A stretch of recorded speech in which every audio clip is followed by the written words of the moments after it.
about it, y'all? You got the Lake Seminole Ramblins podcast. I'm your host, Chris Taylor. Thanks for listening. This episode is brought to you by Seminole Guide Service. Want to catch your personal best? Well, give the guys at Seminole Guide Service a visit today. Check them out at www.seminoleguideservice.com. Be a short episode this week. I wanted to let folks have a good Father's Day and be with their families. But we'll be talking about the usual fishing report. We'll shout out some young Seminole studs for winning Angler of the Year. We'll give you tips on how to beat this summer heat, remind you about being an ethical sportsman, and finally, touch on next month's giveaway. So grab you a coffee, a snack, sit back, enjoy the show.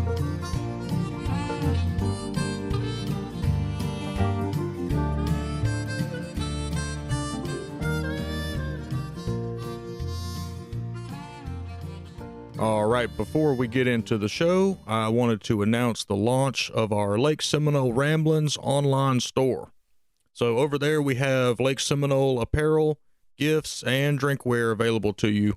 So hop over to www.LakeSeminoleRamblins.com to check that out.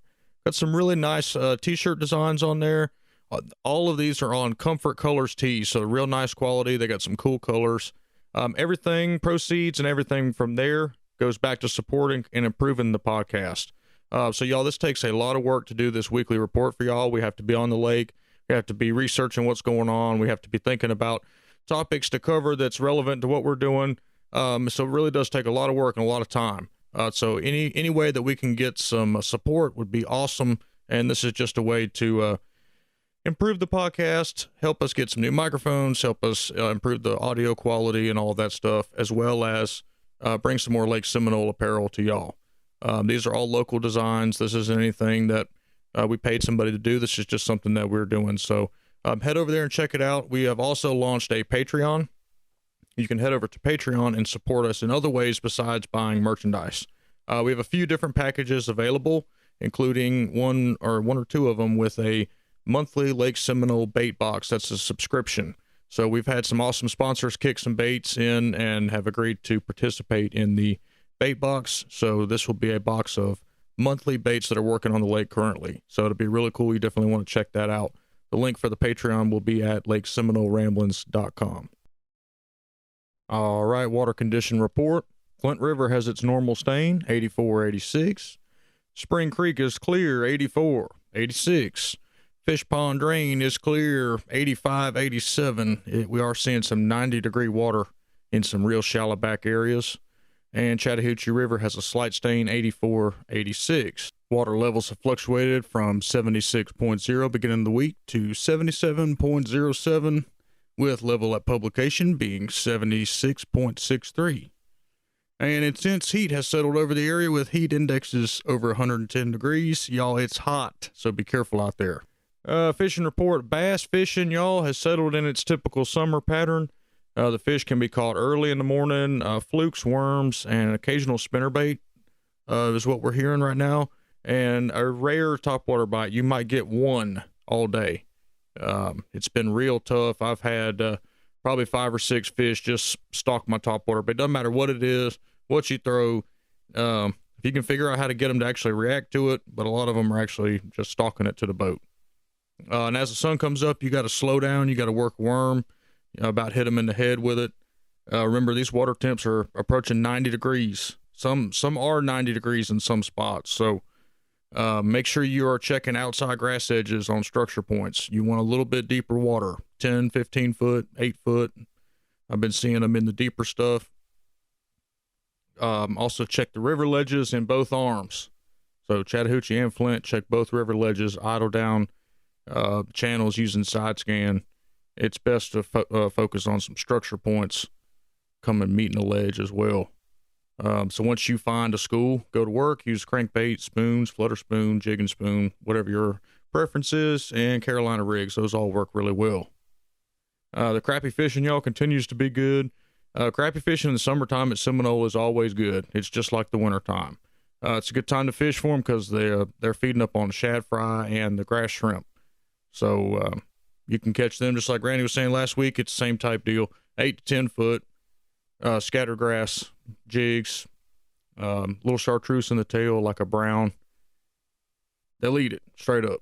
I do not have much of a brim report for y'all. I haven't heard anything coming down the pipe this week. I imagine there's still some bedding after the full moon, but majority of the really hot brim fishing that we saw in the spring is winding down.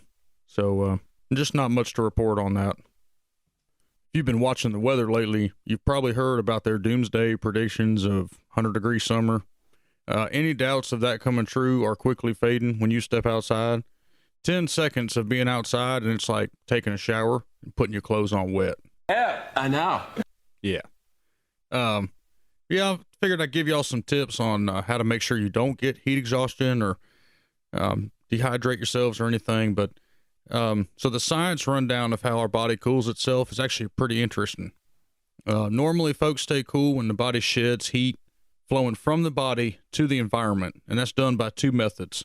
So first, it's done by conduction, and that's the heat energy in your body leaving to the skin surface, and then by convection, which is the transfer of that heat into the air. The hotter it gets, the harder it is to shed that heat from your body. And when temps top 100 degrees, the system can actually reverse itself, and heat can flow from the environment into your body. So this is when our second cooling system kicks in, perspiration. As liquid sweat heats up, molecules become more active until they transform into water vapor droplets and break free onto your skin, which removes heat from the body. Our problem here in the South is humidity. So the high humidity will actually kind of defeat that perspiration system as the air is already saturated with water vapor, so it's really hard for it to evaporate that water off our body. This condition will lead to us sweating more and will lead to dehydration. So the most important thing in this kind of heat, you got to stay hydrated. And I'm not talking about drinking a Coca-Cola Classic. I'm talking about water, electrolytes, good stuff. Gatorade and Powerade are fine, but I prefer to use a powdered electrolyte additive like Pedialyte or Liquid IV. Pedialyte in the bottle is also just phenomenal. I drink it after I get off the water to kind of recover. Only problem with it is it's pricey. You won't believe the difference in how you feel once you hydrate with a good electrolyte solution. And I wouldn't call Gatorade or Powerade a quote-unquote good electrolyte solution. Like, it'll get you by, but you really need a good replenishment of electrolytes. So in this extreme heat, you can sweat out 2 quarts an hour. That's a lot of water. And if you're not drinking anything, and a lot of us are guilty of not drinking any water when we're on the boat, you can get dehydrated real quick. Experts recommend drinking enough water in the heat to keep you peeing at a normal rate. So if you're not peeing during the day, you're not drinking enough water. You should be peeing on the boat. And it should not be like brown. You know, I'm really guilty of all of this. So I'm just trying to help everybody realize we don't drink enough water. So if you're not peeing on the boat at least every other hour, I feel like, you're dehydrated. Another thing, pack some salt, sweet treats. Like one thing I like is the who makes them things? Nature's Valley, I believe it is. Anyway, they're peanut bars, and they've got they're granola bars and got peanuts in them, and they've got sweet and salty mix, what I'm getting at. The salt will help you replenish your electrolytes as well, and that sugar and the sweetness helps carry the salts through your bloodstream. So eating you a granola bar or something with a little salt and sweet mix will help you absorb and carry more salts from your electrolyte drink to the blood, to your bloodstream, to your body. So the kind of clothes that you wear also can greatly affect how you feel and how cool you feel and sweat evaporation and all. There are many UV protective clothing options out there. I don't really need to touch on all those. Everybody knows about them now. If you're somebody that can handle covering up like that all day, that's an option for you. Me personally, I cannot stand wearing long sleeves when it's hot out. I don't care if it's thin material, scientific, alien, granite material, you'll never sweat. I just cannot just cover myself up like that when it's hot. So wearing buffs and big hats and pants and shoes and long, all of that, y'all might be able to do that. It might be an option. For me, it's not. So if you're like me and you can't wear all these clothes, What I do is wear a t-shirt, just regular cotton t-shirt. Y'all remember the Under Armour like cooling gear shirts when they came out? This is kind of the redneck version of it in a nutshell. Is basically I put a 100% cotton t-shirt on and I sweat my double hockey sticks off in it until it's soaked. And yeah, you're going to look ridiculous and you're going to look nasty, but once that shirt gets wet, it's like having a cooling towel on your neck. That sweat is eventually going to evaporate, but it keeps you cooler than having long sleeves and all this stuff on. At least that's in my experience. All right, so one of my fishing buddies, Todd Spindler is his name. He's got two out of the box tips that he does. So I'll share them with you because they work for him, and I've done them a few times and they work for real. So 2 items keep him alive in the boat during the summer. That's a bar of soap. He likes Irish Spring, and a beach umbrella. So he has this beach umbrella rigged up on a seat post, and he puts it on his front deck, and it casts an 8-foot shadow on the deck. So it's about 10 degrees cooler in that shade. It's pretty awesome. The only inconvenience that he has is having a cast sidearm, which you get adapted to. You know, cast sidearm, you can sweat.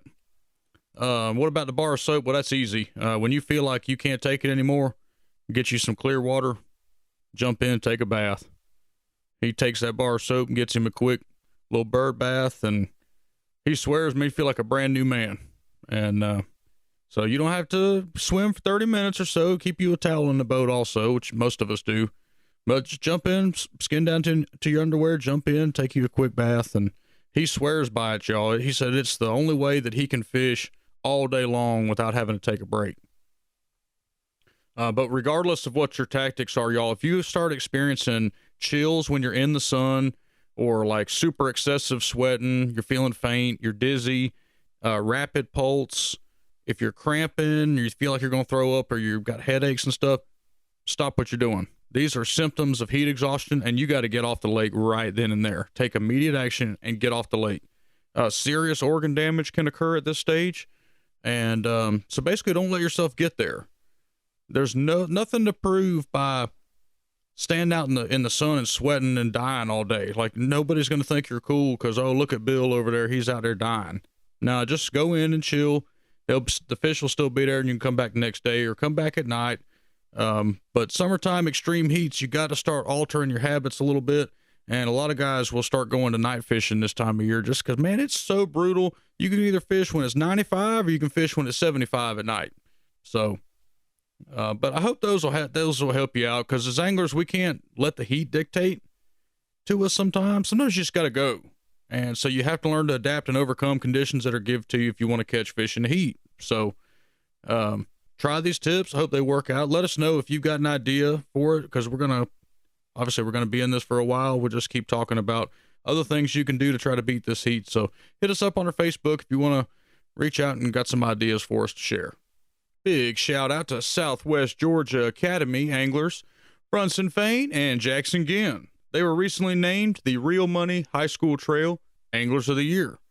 There were 85 high school teams that competed in this trail, and these boys finished top 10 in 7 of the 8 tournaments they fished. Oh, yeah!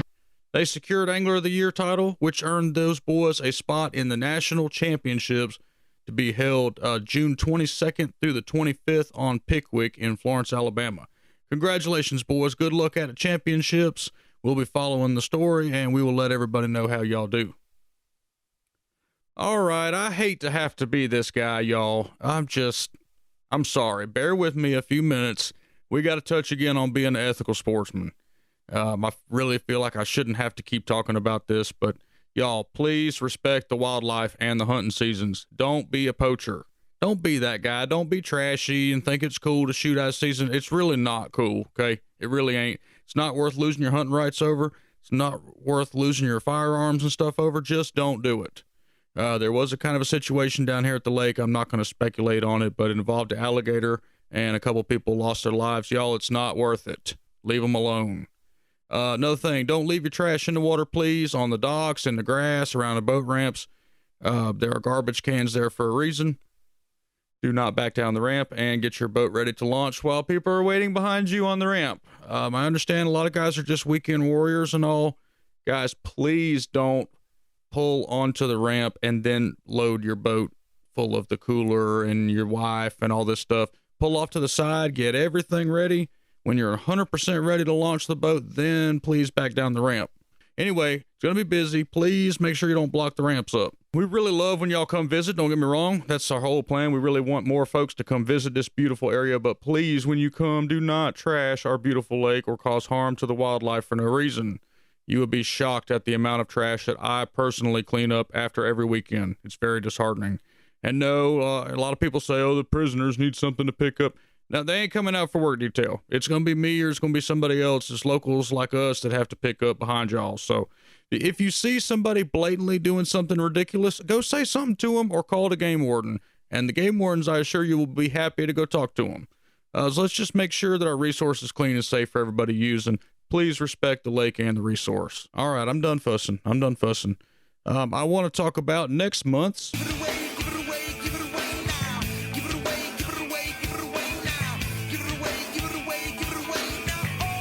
Yeah, so that will be a supper for two to Addie's Campground and Marina, which is a $50 value. Now, this is definitely something that y'all going to want to get entered.